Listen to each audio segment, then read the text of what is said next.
Hi everybody, so today we're going to be doing some fun art today that is kind of 3D or three-dimensional, meaning that it pops out. And it kind of looks something like this. Ooh, very fancy, very fun, very fall. So for this project, you are going to need orange construction paper, or paper that's colored orange, scissors, pencil, something to color with. I'm going to show you how to use watercolors today, but you can use whatever you want.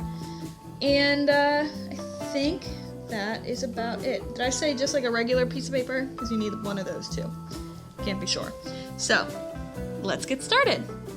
Alright, for this project, I'm going to be showing you how to use watercolors. So, write your name first, and then you're going to draw a straight line completely across your paper. It can be in the center, it could be a little bit above, a little bit below, and then I want you to draw kind of a real crazy wiggly line. Doesn't have to look like mine, I want yours to look different. That's going to be the line of the trees, the tree line that separates the trees from the sky.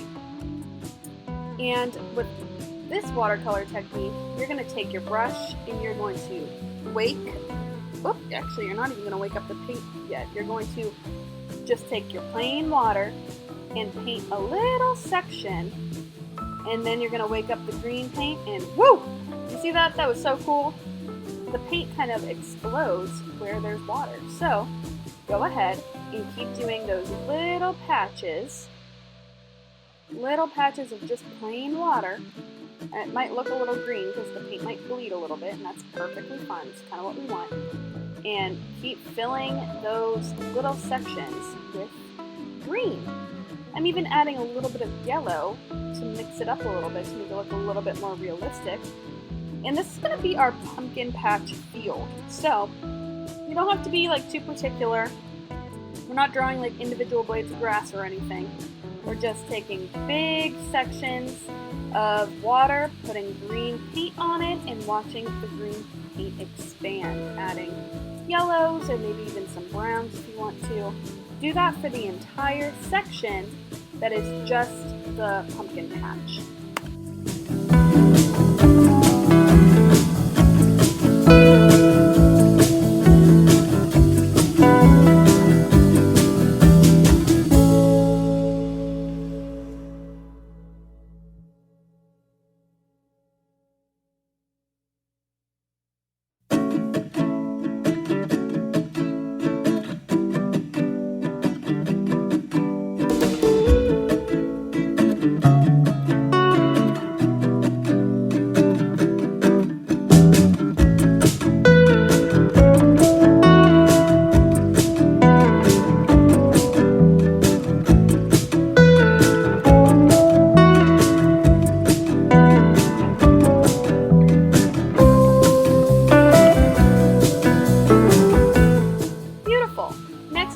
Have a lot of fun making the fall trees. So the trees are going to be right underneath of that crazy wiggly line.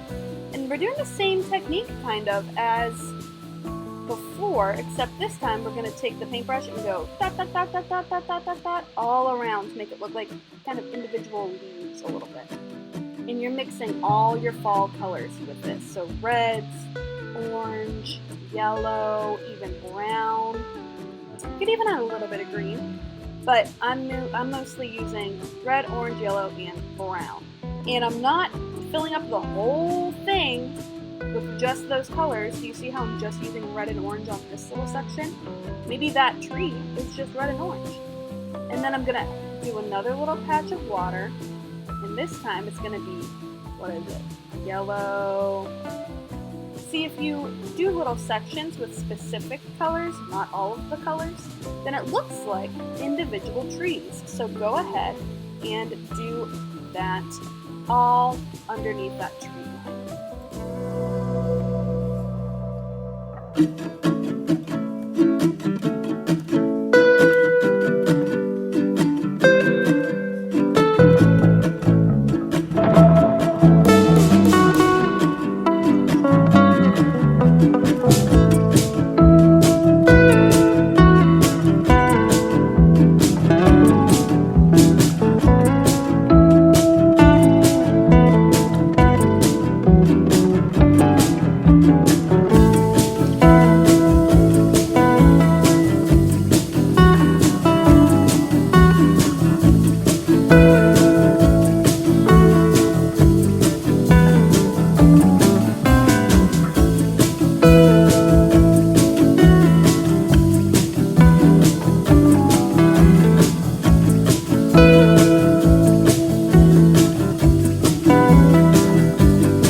little bit, not a whole lot.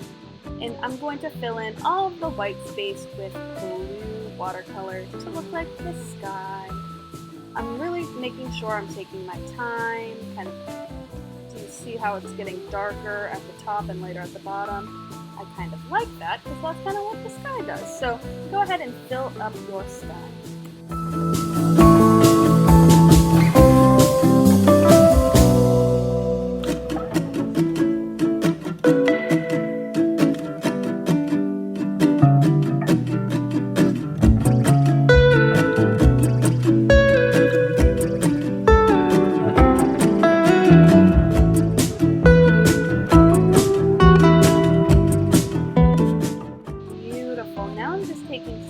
Brown, and I'm going to start making lines that are, I'm flicking my paintbrush up, and not really in any particular order. I'm just kind of putting little dots, little stripes, I guess, little brush marks all throughout the trees, so it looks like tree branches and tree trunks.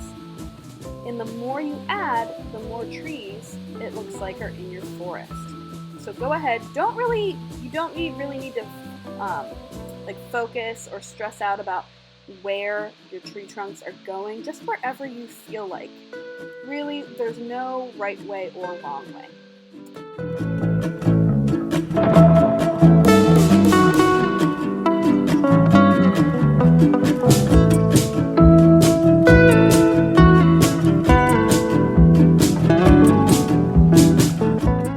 Okay, we're going to take this and put it to the side so it can dry a little bit.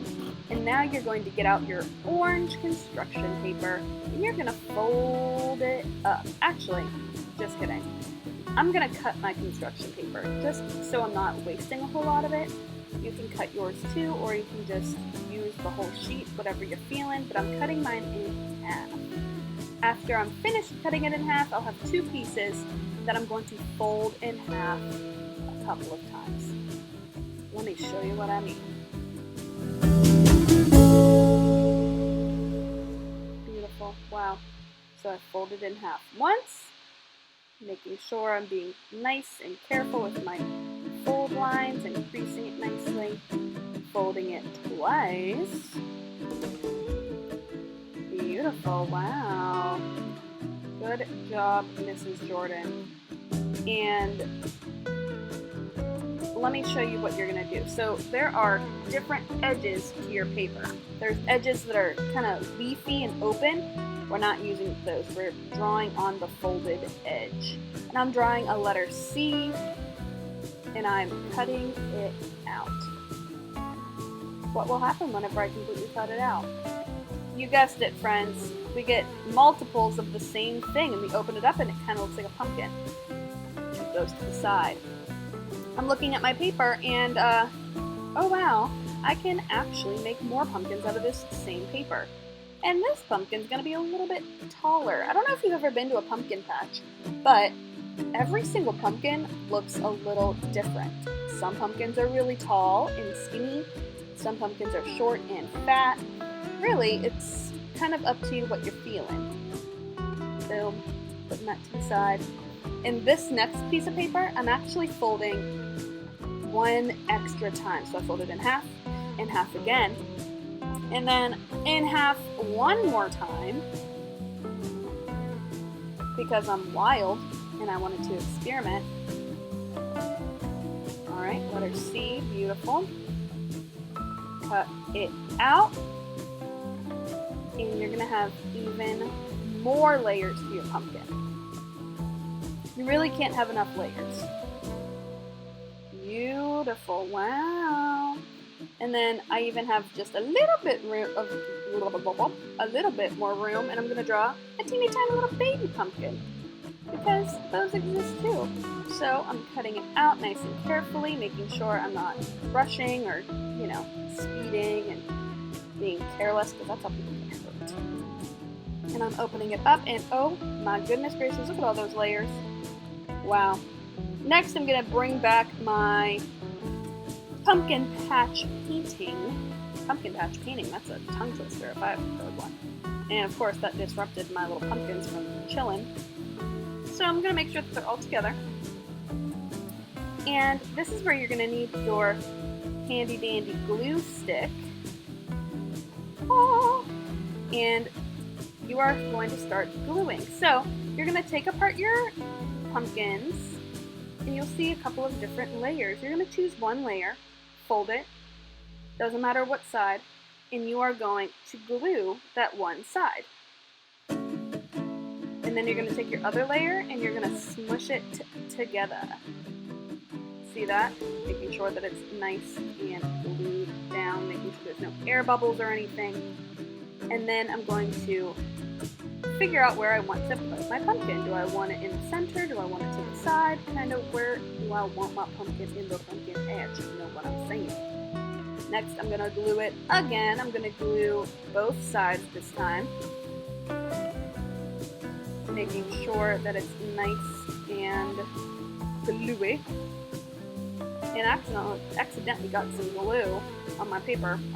Guess that's where it's going. And you're going to smush it, being careful not to smush down that fold, you know. Using your fingers, moving your paper, a massage. Yes, yes, yes. Woohoo, look at that little flap. So cute. And then friends, you're going to keep doing that. I have 2 pumpkins that just have 2 layers, but the other 2 pumpkins have like 4. So you're going to keep doing exactly what I just showed you over and over again. Gluing one side, smushing the pumpkins together, and then gluing down your pumpkin somewhere in your pumpkin patch. Yep, gluing it down each side together. And then you're going to fold it open again like that. Get a little bit more glue on there. Not too much glue. I'm not trying to be crazy over here. Just enough to cover your little pumpkin. And then smush it somewhere on your pumpkin patch. So cute! Yeah! Amazing. And then you're going to do the same thing with this big pumpkin. I know it looks a little bit scary because there's way more layers, but guess what? It's the exact same thing. You're just going to keep gluing the pumpkin pieces together. Instead of just gluing it once, you're going to glue it 2 times together. Let me show you what I mean.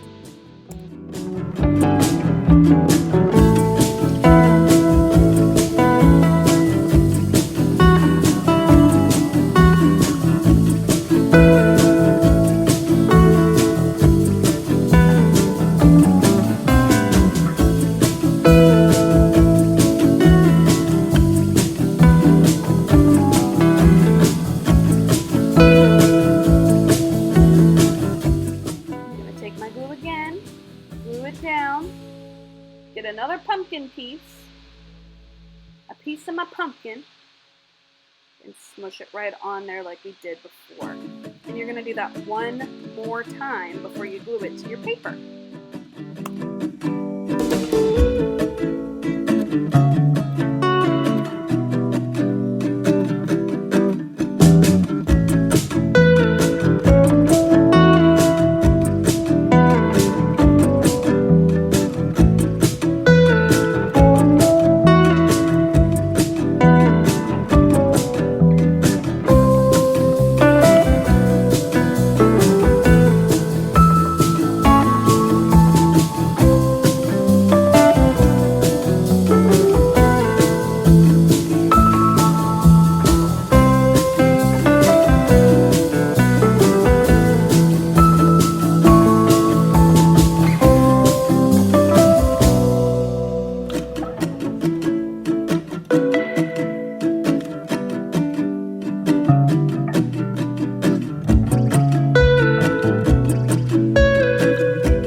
After your pumpkins are all glued down, the last and final step is I'm going to take some crayons. You could keep using paint if you wanted to, I just wanted to switch it up. And we're going to draw the stem and leaves of our pumpkin. I'm going to take the brown crayon, you don't have to, you could use green if you wanted to. I'm just going to draw kind of a little triangle that's a little bit wonky, a little bit messy, and then some loop-de-loops coming off the pumpkin. Those are going to be the stems. Because pumpkins grow out of the ground and they have beautiful stems coming off of it. And then after you're done with the stems, my guys, you are all done. You've created a beautiful pumpkin patch. That's perfect for fall. Alrighty, thank you so much for creating with me. I had so much fun with this project. I miss you guys. I love you guys so much. Stay safe, stay healthy, and I will see you on the next one. Alrighty, don't forget to put that glue cap back on, that's important. Okay, I'll see you later.